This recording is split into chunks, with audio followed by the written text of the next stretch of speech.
Hi, I'm Dr. Lenore Coleman, President and founder of Healing Our Village and Executive Director of Total Lifestyle Change. Welcome to Diabetes, the Truth About It.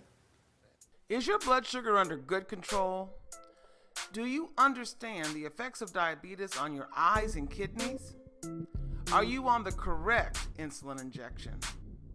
Are you having trouble controlling your weight? Are you following your physician's advice?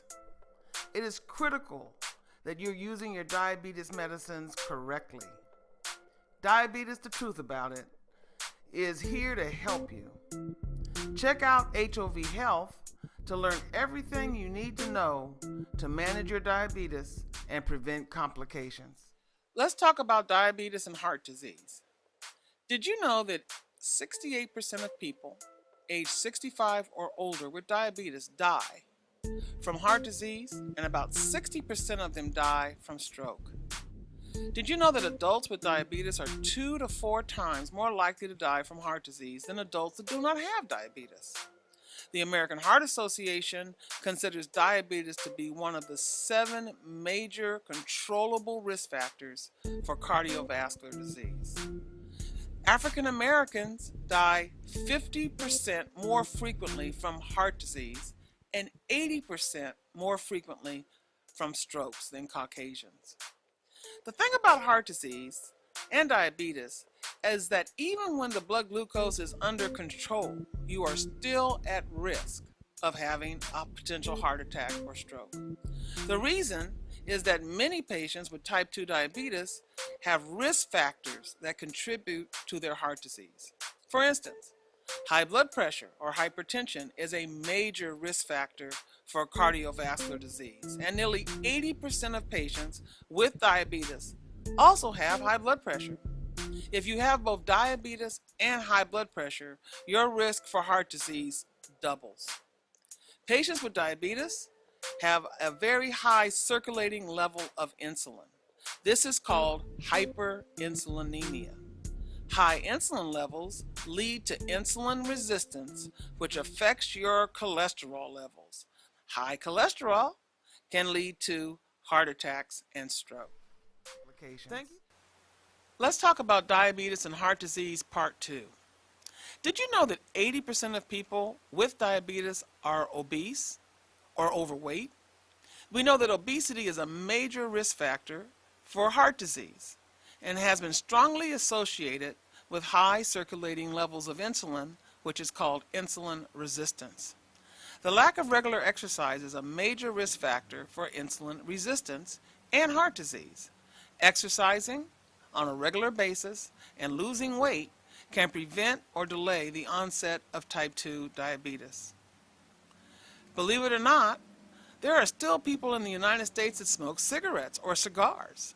Smoking, whether you have diabetes or not, increases your risk for heart disease and stroke.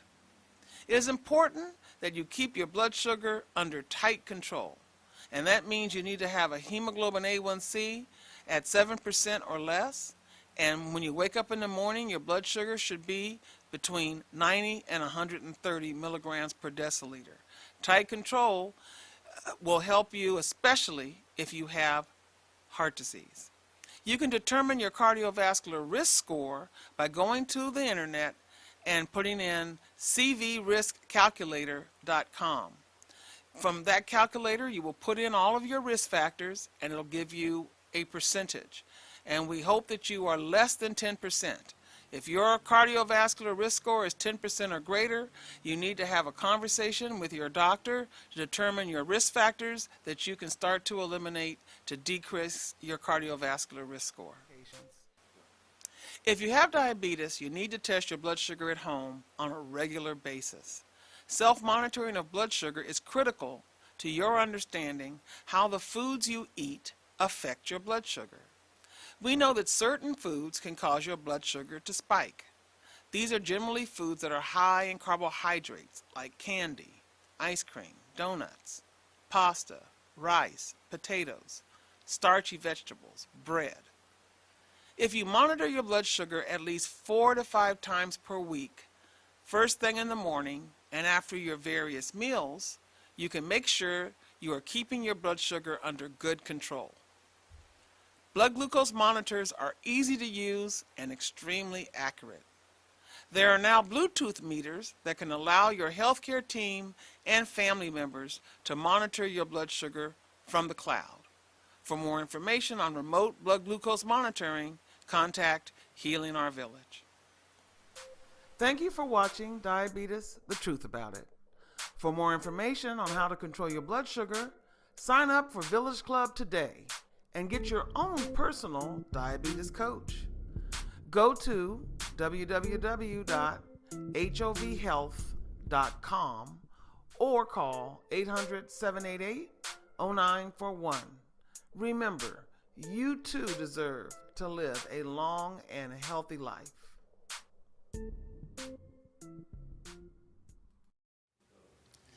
Hi, thank you so much for watching Diabetes, the Truth About It.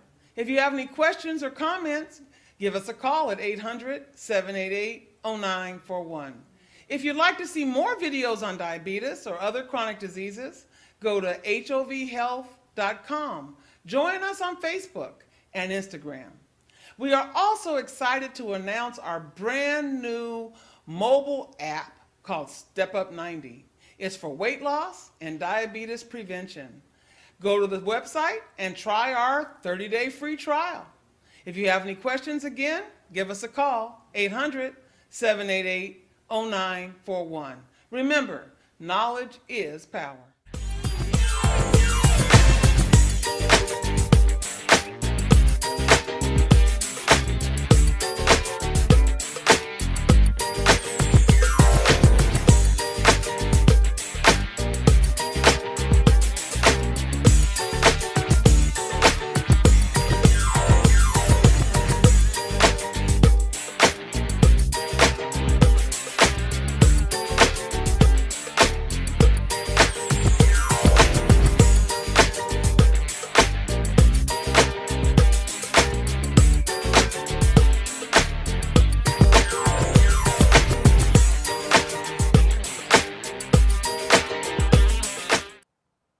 Hi, I'm Dr. Lenore Coleman, President and Founder of Healing Our Village, and I want to welcome you today to our Sugar Buster series. It's the beginning of February, and we're going to do our 7-part series over the next 7 weeks. And our first segment is called What You Need to Know About Diabetes. And so there are many of you out there that have diabetes or have prediabetes. You have diabetes in your family, and it's important that we know that diabetes runs in families. And so this episode is for you. And what I'd like you to do is, if you know anybody that you have in your phone that you can call right now and let them know about our show and that we're streaming to you right now live from Jonesboro, Georgia, please reach out to them, let them know that every Saturday from 12 to 1, we are doing our Sugar Busters Diabetes series. So today's segment is called What You Need to Know About Diabetes. So during this segment, I'm going to be covering just all the things about diabetes, the difference between type 1, type 2, symptoms, etc. And then I'm going to talk to you about something that all of you need to be doing that have diabetes or prediabetes. You need to be monitoring your blood sugar. It is so important. This is the year 2023 where we're going to actually know our numbers. We're going to know our numbers. And so I'm going to try to hopefully stress to you today the importance of testing, the importance of taking your medications, the importance of going to see a doctor that potentially specializes in the management of diabetes, or get a really good primary care physician that is up on all the latest guidelines, because it's important that you understand that diabetes is complicated. It's not easy to treat. It's not easy to get your blood sugar under good control. And so it's very important that you learn as much as you can so that you can drive your health care and pick the right combination of physicians and podiatrists and nutritionists to take care of you and making sure that your blood sugar is under good control. So when we talk about what diabetes is, first of all, I want you to know you're not alone. You're not alone. There's about 37.3 people in the United States that actually have diabetes. And that number is probably higher now, because that's a number based upon data from about 2 years ago. 28.7, so less 10 million of them less, don't even know they have it. So 28.7 million, know they have it. And 8.5 million don't know they have it. So this is a problem. So that's why with my nonprofit, Total Lifestyle Change, we're going out here to senior buildings, to community centers. During the summer, we're at parks and other libraries all over. We're all over Atlanta, letting people know what their numbers are. What is their blood sugar? So it's very important that you, if you have diabetes in your family, that the next time you go see your doctor, which should be at least one time this year, you get your general checkup where they test for everything.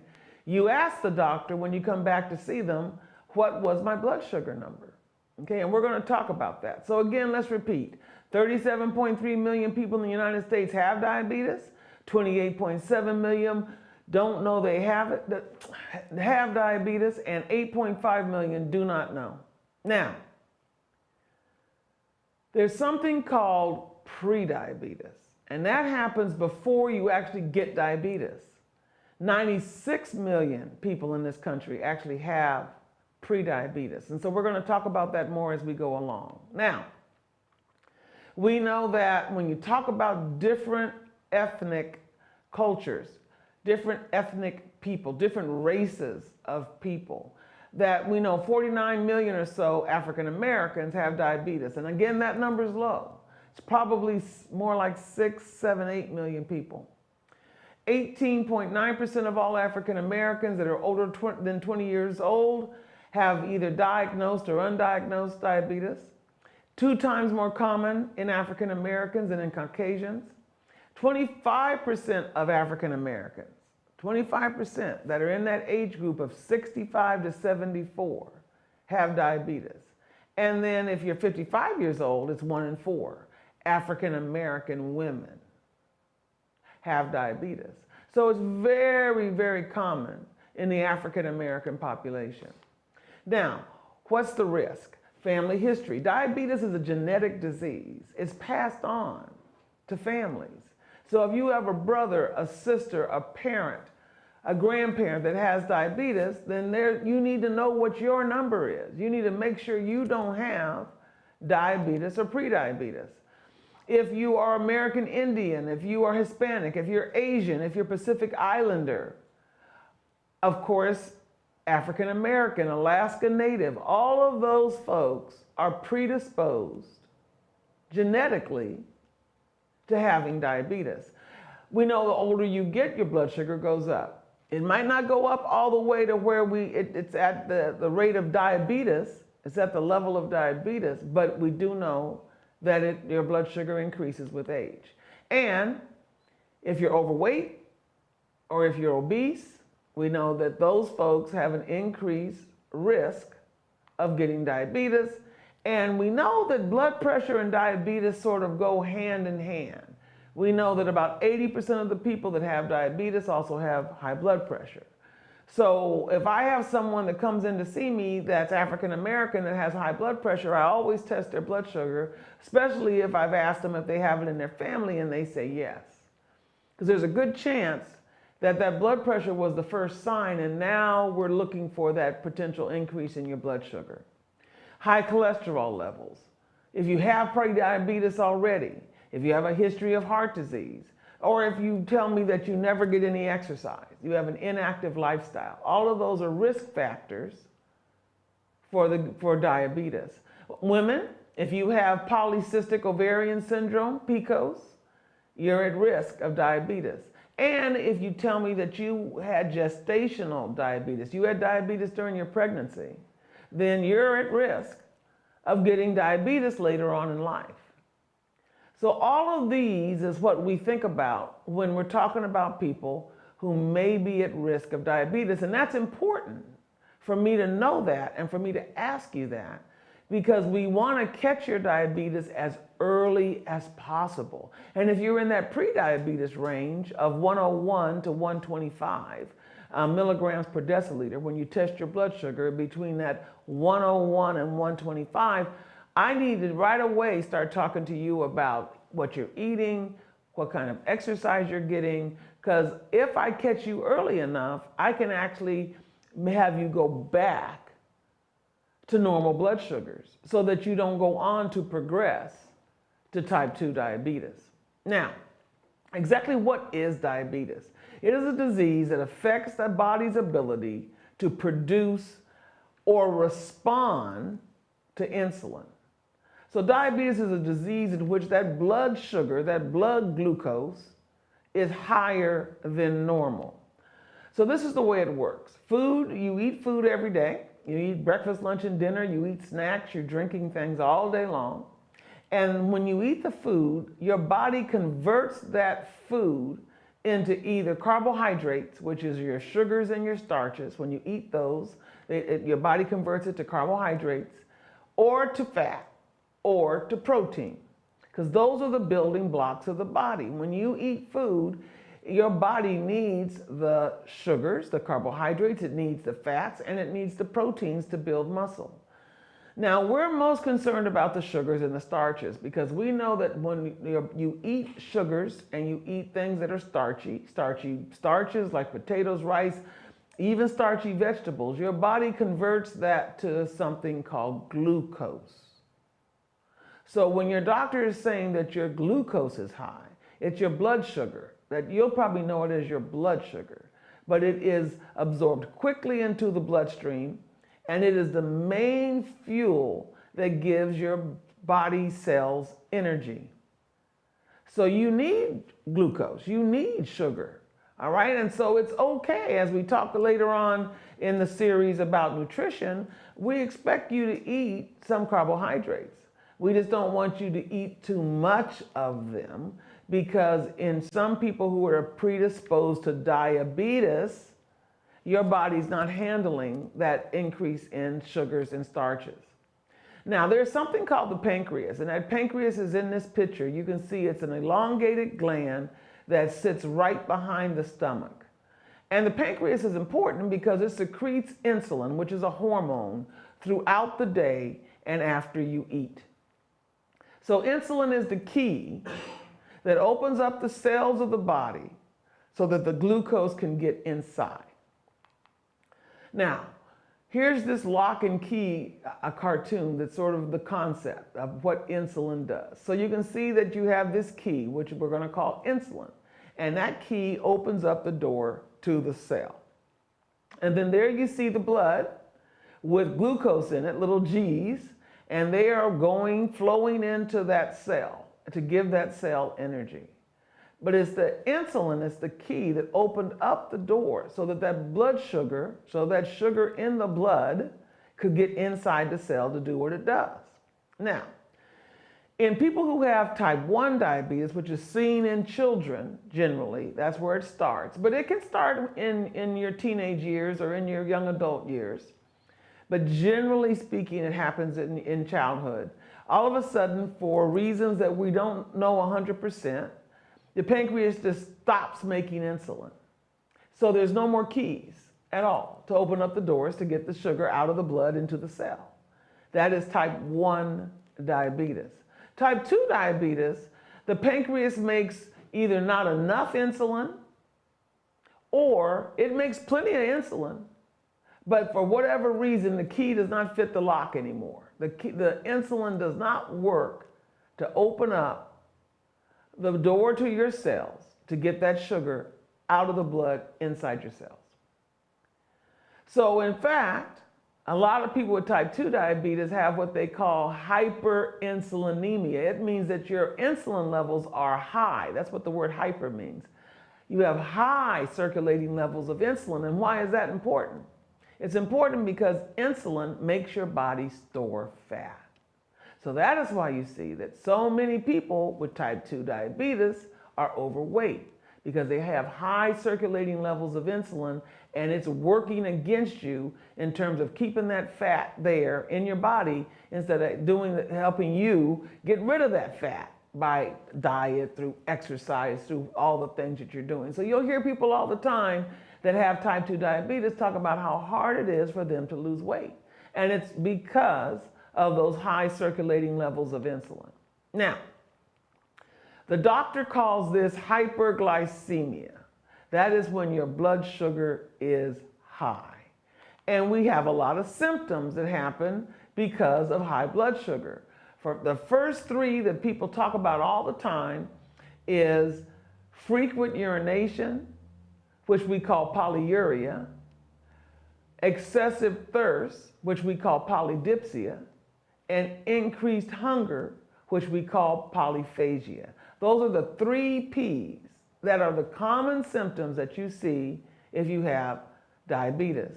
But you can start to lose weight if your blood sugar stays up for long periods of time. You can feel weak, you can feel tired, you can start to affect the back of your eyes, so your vision becomes blurry.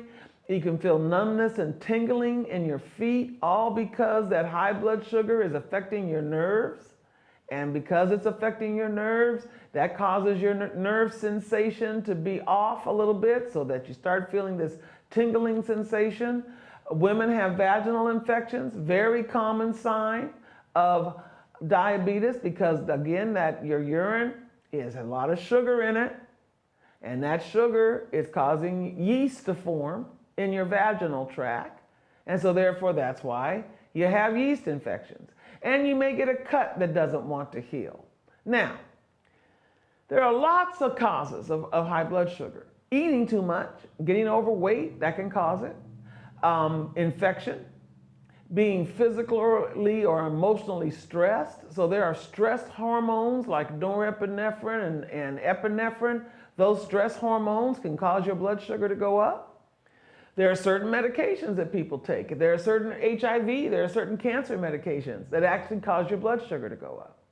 And if you're not taking enough of your diabetes medications, it's not holding your blood sugar where it should be. And so your blood sugar will continue to go up. Now, some people say, well, I have low blood sugar. Does that mean I have diabetes? And the answer to that question is no. No. Diabetes is about being high blood sugar. There are people who have low blood sugars. Those usually means that there's something going on with their metabolism. They're not getting enough food in, and so their blood sugars are dropping, or they're on medicines that can actually make their blood sugar go down, or too much exercise. That's why your runners always beef up on spaghetti and pasta before the race the next day, because they know they're going to be running or doing a lot of exercise, and that burns carbohydrates, and so they need to stock up on it. So too much exercise can make your blood sugar go down. And then again, physical or emotional stress. So stress can make it go up, and stress can make it go down.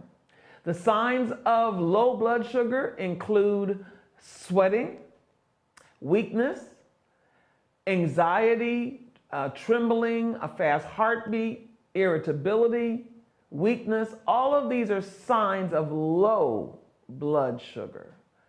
If I have to tell you which one is more dangerous between high blood sugar and low blood sugar, it's low blood sugar is dangerous. You don't want to ever get too low, because you can go into a coma, and if you stop feeding your brain either oxygen or carbohydrates, then that could cause brain damage. So you don't want to be going low in your blood sugar. It's very dangerous. Now, of all those signs that you see there, the weakness, the hunger, the anxiety, the trembling, the fast heartbeat, the irritability, all those signs, the only one that stays is sweating. If you have that as your symptom of low blood sugar, that's good, because over time, some of these other signs go away. It's called hypoglycemic, so low blood sugar, hypoglycemic unawareness. Can happen after you've had diabetes for 5 to 10 years, and it's dangerous because you're waiting for those signs that you're used to and they don't come.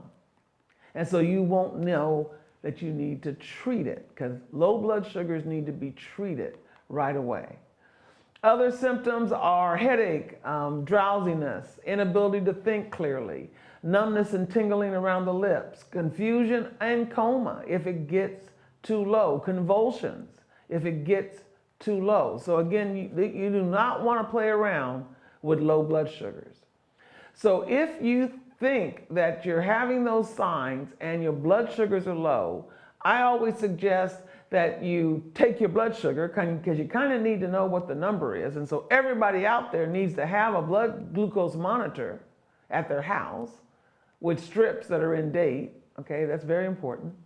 And then once you know your number, or you know that you're low, then you're going to eat something that's a fast sugar source. You're going to eat or drink something that's a fast sugar source. We're looking for at least 15 grams of carbohydrate. So this is the rule of 15. So you're going to eat 15 grams of carbohydrate, you're going to wait 15 minutes, you're going to check your blood sugar again, and if it hasn't come up, you're going to repeat that. You're going to eat something else, you're going to wait another 15 minutes, and then check it until your blood sugar gets up above 60. You don't want to be below 60. All right, so let's talk about what do we eat. There are things you can buy in the pharmacy, like glucose gel or glucose tablets, and they have a measured amount of carbohydrate in each little tablet, or a little candy. They sometimes come in candy flavor. Or you can have a tablespoon of honey, or a half a cup of real orange juice, or a third a cup of real grape juice, or 1/2 to 1 cup of milk, 2 tablespoons of raisins. Raisins are great, or 3 to 5 pieces of Lifesavers. All of those will quickly get your blood sugar up. They contain about 15 grams of carbohydrate.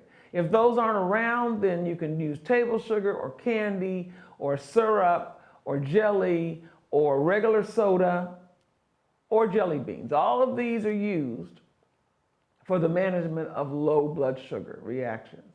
So as a person with diabetes, especially if you're on insulin or if you're on medications for the management of your diabetes, you need to keep these with you at your job, around the house, in your car, in your purse or your wallet. You never know when you may get one of these reactions, and so you're supposed to keep these with you at all times.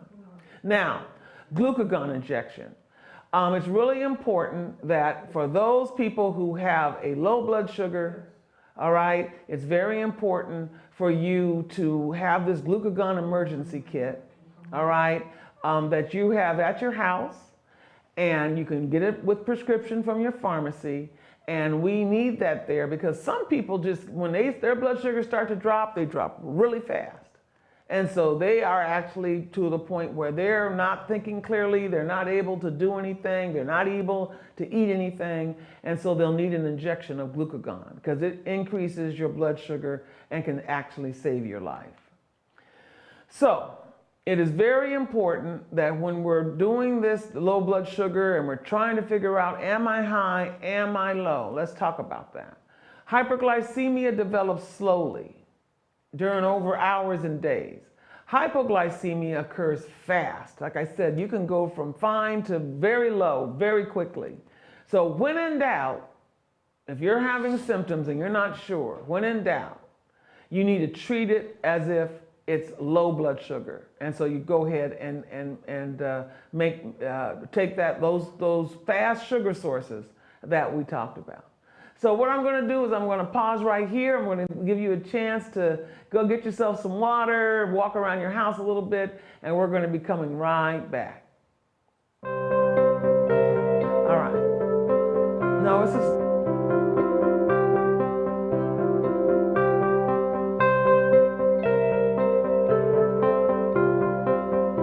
Epigallocatechin gallate, superoxide dismutase, glutathione peroxidase. Now those are names you probably aren't familiar with, but you should be. Those are antioxidants known to fight free radicals. In fact, did you know that some viruses are actually alcohol resistant? One major study showed that by adding the epigallocatechins from green tea, it killed the virus on contact. Please allow me to introduce myself. My name is Mark Johnson. I'm here to share with you an exciting new, technologically advanced, patent-pending green tea hand sanitizing wash from Handout Protection. Now, this is not your typical hand gel designed to just smear all over your hand. This is a hand washing sanitizer to cover your entire hand, both the front and back of your hand, in between your fingers and your wrist. This is a non-sticky sanitizing hand wash designed for convenience to take with you in your purse, pocket, or carry in your lunchbox. As Dr. Josh Ridge has stated, what goes on your body goes into your body. That is why we choose only the highest FDA-compliant ingredients, such as 75% isopropyl alcohol, an organic green tea brewed with alkaline water. The only way to protect yourself and your family is to always carry a disposable package of Handout with you. This may be the only handout you ever need. Hi, welcome back. This is Sugar Busters, segment 1. We're talking about what you need to know about diabetes. We just got done covering high blood sugar, low blood sugar, right? And what to do if you have either one of those. And now we're going to jump into something that's really important. All of you out there need to be monitoring your blood sugar. It's very important that we do blood glucose monitoring. You need to know your numbers. And so we're going to talk a little bit about what that is and the best way for you to do that. So first of all, you need to know that when you're trying to monitor your blood sugar, you're either going to monitor it with a blood test, just like the doctor does when you go to the office, or with urine. All right, and that's usually done as part of sick day management. But you know, it's a brand new year. All of you are probably going to your first doctor's appointments this year. When they take your urine and they take your blood and you know you have diabetes in your family, you know you have high blood pressure, when you go back and see that doctor, you need to make sure that you have a conversation about what was my blood sugar? What was my A1C? Were there any protein in my urine? You need to ask those 3 questions. So important, so important. Because you go to your doctor, they do these tests, and then you never ask them what the numbers are. Listen, my doctors, they give me my last blood chemistries. They also give me their progress note, what they said about me, what I said to them. I have copies of all of that. They give that to me before I leave the office. You need to be asking your doctor to print out for you your labs and your last doctor's visit progress note, because you need to have that as well. You can share that with your other doctors, and you'll be able to look at your lab tests, and you'll see if there's anything that's high or low, because it says it right there on the lab report. So it's really important that you start to take control over your health care. You're in control, nobody else. You're the one who either lives or dies. And so you have to take 100% control over this thing. So it's very important to ask. And they can't tell you no. Now, they might not want to do it right then. So then you'll say, okay, well, when would you like me to come back next week to get it? Because it's yours to have. It's your medical record. These are your lab values. So therefore, it is your right that they give you those things. All right, so very important. Now, the reason why we want you to monitor your blood sugar is you need to know when it's high and when it's low. So this little cartoon is very, very easy for you to understand that. So you wake up in the morning and your blood sugar should be in the good range of 90 to 130 before you've eaten or drinking anything. And then you end up forgetting to take your pills, but you run out the door to work, and then your blood sugar starts to go up because you didn't take your medicine in the morning. And then you get to work and you go to your desk, you start working, and all of a sudden it's time for the office party. And you have a small piece of cake. And your blood sugar goes up even higher. And then you decide that you got to run to the post office to get some stamps, and you see your blood sugar goes down back into that green zone. We want you to stay in the green zone all the time. We do not want your sugars to go up and then to go back down too low. So we're trying to keep you flat all throughout the day. That is our goal. So at Healing Our Village, what my pharmacists do is they make sure you're on the right medications to keep you in a steady blood sugar throughout the day. Because we're trying to prevent the highs and the lows. We don't want you to go low because you can get into these symptoms of low blood sugar and have some damage. We don't want you to go high because that's how you damage your kidneys, you damage your eyes, you damage your heart, you damage your blood vessels. All of that is because of high peaks in your blood sugar. So we don't want you to go high. We want you to stay even throughout the day. So how do I know what your numbers are? Well, I have you test your blood sugar. And when I first start working with you, I have you test your blood sugar in the morning when you first get up, and then before your breakfast, the next day when you first get up, and then before your lunch, and then the next day when you first get up, and then before your dinner. And I ask you to do that for 14 days. And then I'll be able to see what your blood sugar and your blood pressure numbers are. All right? So this is how we figure out what is going on with your blood sugar. And then I look at the medicines that you're on, and I can figure out what medicines are working best for you and what may need to be changed in order for you to stay even throughout the day. Now, to test your blood glucose nowadays, you have a meter. And this is our 4Care meter that we use here at Healing Our Village. I like this meter because it's very accurate, and it's also what they call Bluetooth enabled. So when you take your blood sugar with this meter, your value goes up into the cloud and then comes back down into your cell phone, and you can share this information with your family, with your friends, with your doctor, etc. All right? So this is why I like this meter. It visually reads the strips.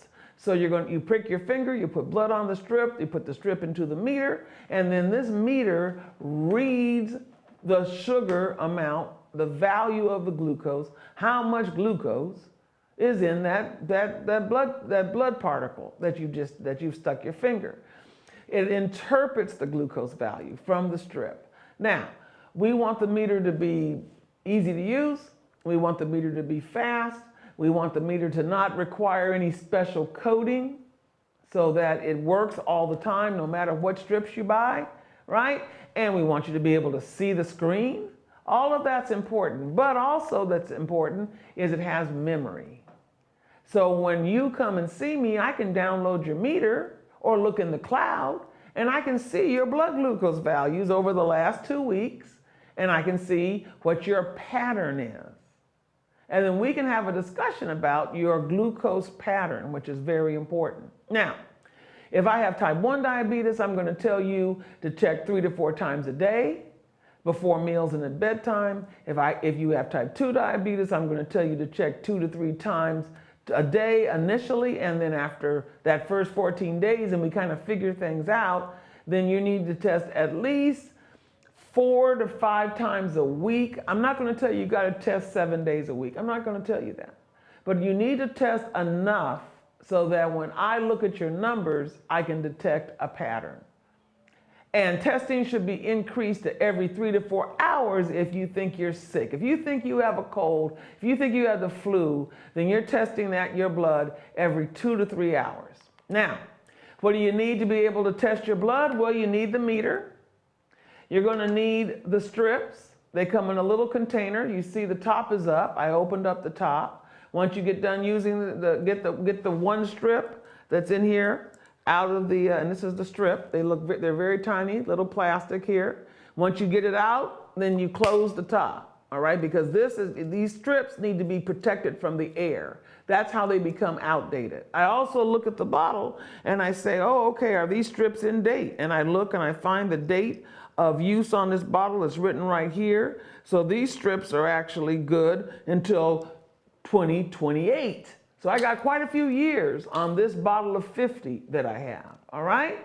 Okay, and remember that the meter that I'm using has what they call data management. It has a memory. I can actually see that, all right? Now, in order to be able to do this, you just wash your hands with warm soapy water, all right? You are going to get the lancet, which is here. These lancets usually have a screw-off top. You're going to get a little needle that you place into the lancet, put the top back on. All right? Most lancets actually have how deep you want it to puncture. So you're going to set the lancet to whatever the puncture value you want, right? I usually set this one to 2, and then it's ready to go. I'm putting it over my finger. I usually use my middle finger because it's just easy for me. And you put it on there and you push the button and you're gonna get a stick, a real small stick. Doesn't hurt that much at all on your finger. So then I'm gonna squeeze from the bottom. I'm gonna squeeze the blood up to the tip from the bottom of my finger, right? And then I am gonna have the lancet is inside the meter, prick my finger, and then I bring the meter to the blood. I bring the meter to the blood, and then the meter will start to tick down. This meter happens to test in 5 seconds, and I'm going to get a blood glucose reading inside the face of my meter. Works very, very good. I try not to touch the strip to the skin of my finger. I try to really get it right to the blood, all right? And then after I'm done, I remove the lancet and dispose of it in one of those disposable containers. And I get rid of the strip as well in that container, all right? And then I'm ready to do it again the next time. Except for with this meter, this value is going to go up into the cloud, and I, your pharmacist, or I, your doctor, or I, your diabetes educator, can actually sign in and see your numbers. And then when we meet, I'll be able to tell you what your blood sugar numbers are and what they mean in relationship to what you're eating and the medications that you're taking. Now, I mentioned this number earlier. When I do this test in the morning and I have diabetes or prediabetes, my blood sugar needs to be between 90 and 130. But this is really the number for diabetes, 90 to 130. I told you prediabetes is between 101 and 125. That's when I diagnose this. In terms of me asking you what your blood sugar needs to be in the morning, if you have pre-diabetes, it needs to be less than 100 most of the time. Because then I know your A1C is going to be less than 6. because it needs to be normal hemoglobin A1C, and we're going to talk about that, is somewhere between 4 and 6. And so we'll talk about that in a minute. So if you have diabetes, I get up in the morning, I haven't had anything to eat or drink. What is my blood sugar supposed to be? 90 to 130. That's the number. Closer to 90 than it is to 130. And if I've eaten something, within that 2-hour period after I've eaten, my blood sugar needs to be no higher than 180, and I like it to be 160 or less. That's when I know your medicines are working, because your medicines should be keeping your blood sugar low. It should not allow you to be having these peaks. So if you're on the right combination of medicine, even if you've eaten something within 2 hours, you should be pretty much back down to normal. That's very important that you know that.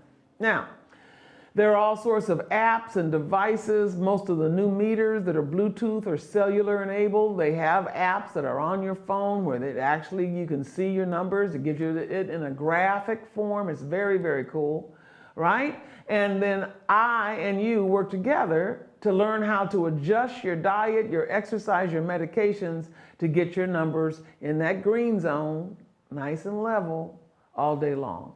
And also your doctor. You take your meter with you to your doctor's appointment so that they can look in your meter and see what your numbers are. Very important. So now we don't have to worry so much about keeping careful records because everything's in our cell phone, and it really makes it easier for us. Here's the ForaCare meter, which is the meter that I'm using. That is the ForaCare app.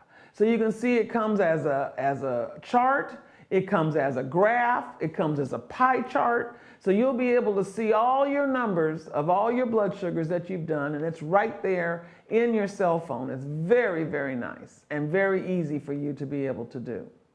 So when I'm monitoring my blood sugar, I need to understand that the numbers are going to be affected by the medicines I'm taking, by exercise, by stress, by when I eat my food, if I'm eating at lunch or dinner, if I'm eating late at night at 8 o'clock, all of these will be able to be shown by these blood sugar numbers and your pattern.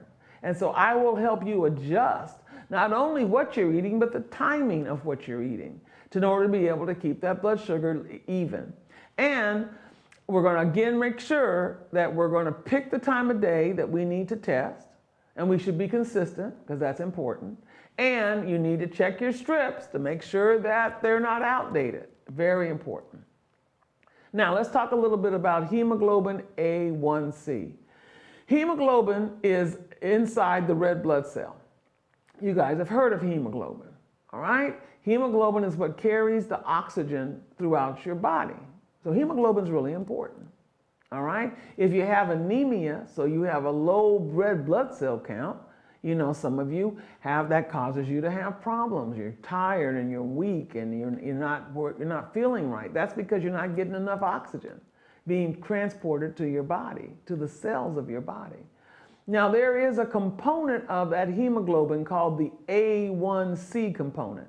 And it just so happens that that A1C component is attracted to glucose.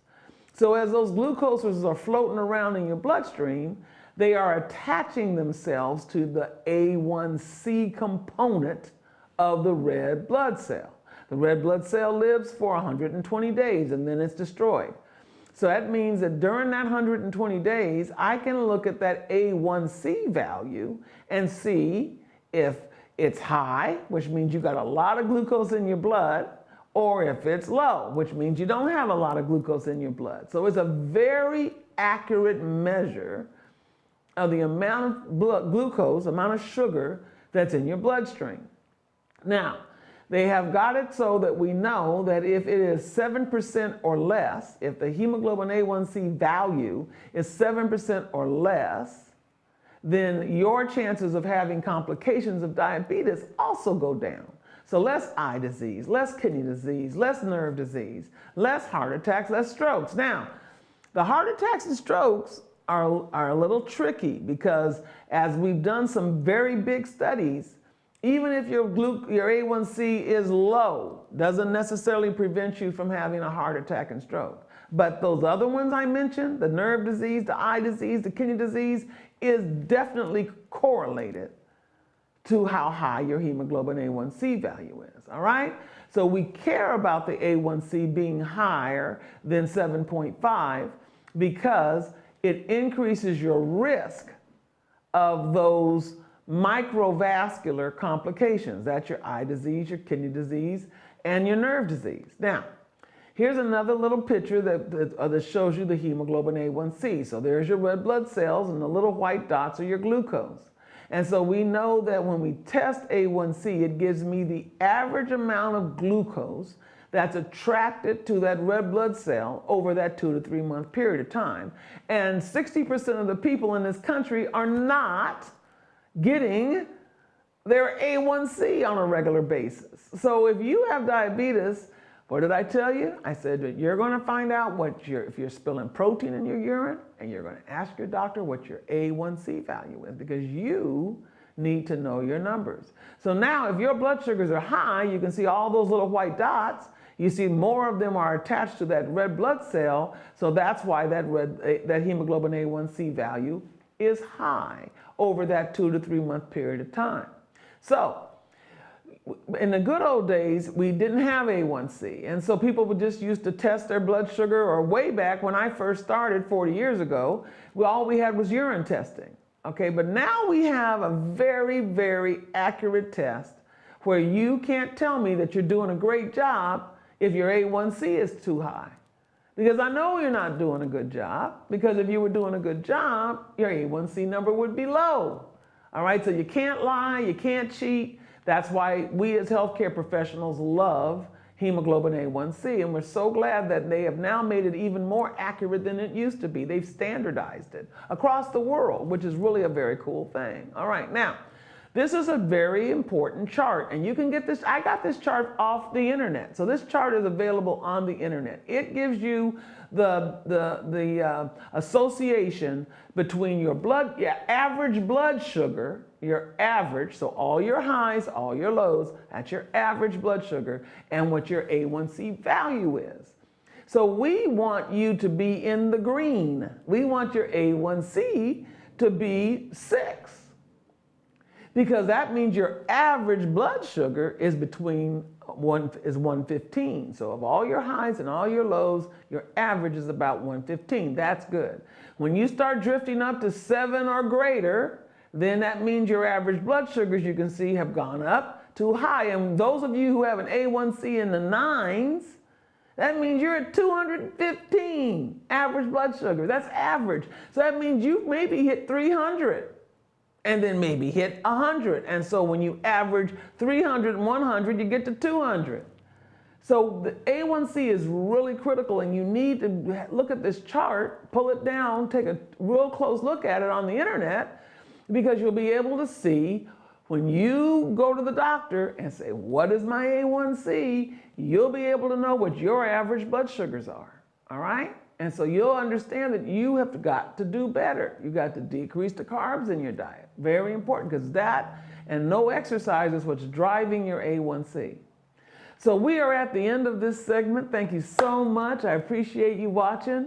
This is called Sugar Busters. It happens every Saturday from 12 o'clock to 1 o'clock. I'm usually in studio, but sometimes if I'm not, we have it all recorded and ready for you to go. You can always ask questions. You can always reach out to Healing Our Village to be able to be part of our village. You can subscribe and like and share this Facebook page. Our website is HOV Health. You can go on that, hovhealth.com. And you can be able to like and our Facebook, like our Instagram, subscribe. You can also go to YouTube. What I've talked about today, this episode and all 7 episodes, we post them up on YouTube so that you can have them. So if you missed something I said or you got here late, don't worry, because we got them all pre-recorded for you, and they're up on Healing Our Village Official, Healing Our Village Official. We also have an exercise program that's part of our diabetes program. For those of you who have pre-diabetes, we're signing up patients for classes right now. We'd like to kick off a class in March, so call us right now at our 800 number, 788-0941, to be able to subscribe to our pages, to be able to become part of our village. This is just our village store where we sell the blood pressure cuffs and the blood glucose monitors. Wellness Wednesdays, we're here on Wednesdays from 11 to 3, where we're actually here to take your blood pressure, take your blood sugar. We can do an A1C. We can help you figure out what you're doing with your blood sugar and get you signed up for Village Club, which is our membership club that we now have available. It costs about 43 cents a day, and you get a year membership for $150. You have your own healthcare team. So we really want you to come in, learn more about what's going on with Village Club, and we're here at Healing Our Village to just help you to know your numbers. So we're at 177 North Main Street in Jonesboro. Again, hovhealth.com is our major website.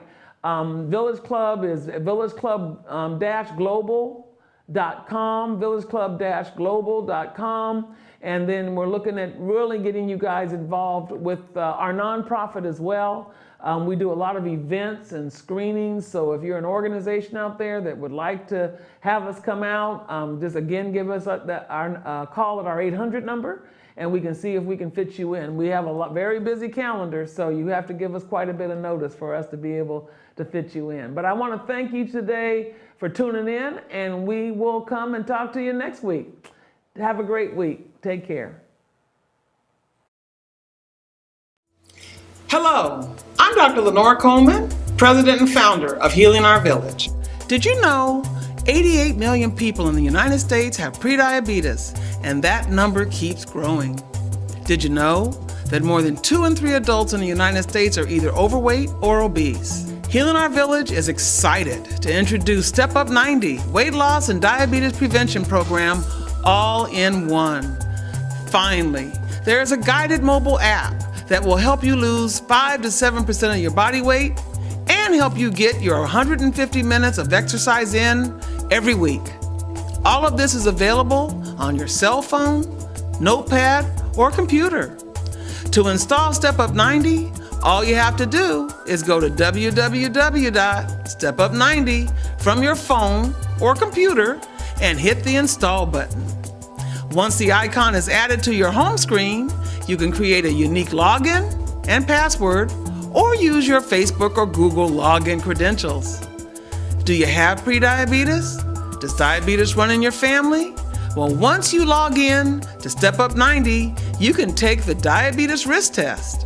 If you score more than 5, you may be at risk of developing type 2 diabetes.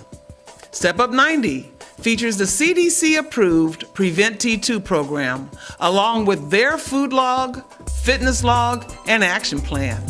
All materials can be printed or downloaded for easy use. Our monthly calendar provides our virtual class schedule with a reminder 30 minutes before the class to help you remember. Are you looking for easy to understand lifestyle videos, healthy recipes, exercise classes, nutritional support groups, or a cooking demonstration? All of this is available with our premium package. The most unique feature of Step Up 90 is your ability to chat with your lifestyle coach, a clinical pharmacist, or a registered dietitian. These experts will have weekly office hours. They are there to help you achieve your lifestyle goals and manage your medications. Sign up today for Step Up 90. We have our basic package starting at $5.99, featuring our weekly Zoom classes, and our premium package at $19.99. Step Up 90, it is time for you to step up.